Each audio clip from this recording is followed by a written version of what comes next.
you've gone through, like mentally and everything, and just to prepare yourself for the opportunity to get back in there and do what you've been able to do the last few games? Absolutely. The past 2 years have been really rough, not only for myself but for the team. I'm not very a big individual guy with this sport, but for me the past 2 years it really hurt myself, knowing how much I dragged the team down a little bit in my own eyes.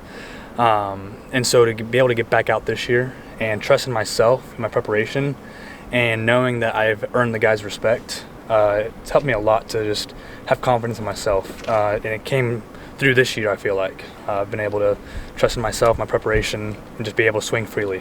Outside of that confidence that you mentioned, what's been the difference for you? Really nothing. It's just the past 2 years I've been trying to place the ball between the uprights, so to speak, and I wasn't really using my technique correctly. I felt like maybe not the pressure, so to speak, but I didn't want to shank a kick, I guess. So this year, I told myself I've got the confidence. I know I have the ability. Just swing for the fences, and it's going to come.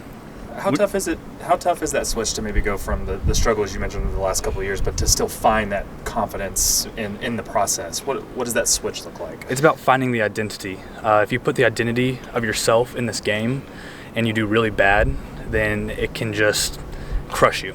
But if you're able to put your identity in your family, your friends, the type of person you are, your character, then you realize that in the world of it, it's just a really small game. And so that's allowed me to be just free with myself and say, you know what, whatever happens here, I'm good.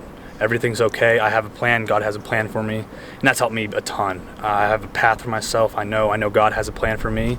So it just helps me a lot. How do you kind of take that confidence that you gained over the offseason and over the last year and use it to kind of influence other players who may be going through the same thing? Yes. I try to use myself and my experiences as an example, like you said. I'm not afraid to sit here and admit, yes, I've struggled the past 2 years. Yes, I have not helped the team.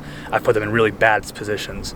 But I'm also able to tell them, hey, it does get better, and I am a living example of that. It is okay, to struggle a little bit, because it is okay, and you're able and capable of coming back from even the depths. I was down in felt like the lowest of lows, and just I've been able to help use my experiences for some of the younger guys in the specialist room. We have 8 guys and 5 of them are seniors, so the 3 of those guys, they need to step up next year for this team. Even some of the guys outside of the specialist room, just around the locker room, just being able to help them say hey, it is okay to have bad games. I know the world expects everyone to be perfect, but that's just not reality. So I'm able to help them and say, hey, it's okay. I promise you can bounce back from it. It is possible. So with everything you've gone through, how nice did that 56-yarder feel? It was awesome. I've kind of been waiting for a 50-plus yarder my entire career, high school and college.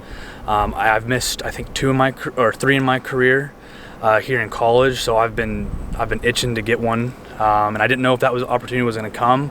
And even before the game, I was telling myself this season, I guess, if I ever were to get a 50-plus yarder, I knew I would have to make it, just because they can be so slim.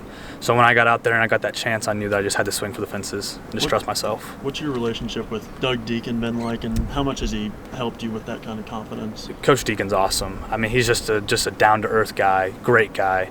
He helps out the specialists a ton, maybe not with our technique, so to speak, but more the mental side, the aspect. That's the toughest part, I think, about being a specialist. Coach Deacon's done a great job. He lets us know that it is okay to make mistakes as a specialist. It is okay to not be perfect. But he also holds us accountable. He makes sure that we know that we have to be focused, attentive in everything. We have meetings all the time to go over technique, to be able to see different things. But he's just a great man. Outside of being a football coach, he's just a great man. He's got 3 young boys. It's awesome being around them, and his wife. He's just an overall great guy, great character.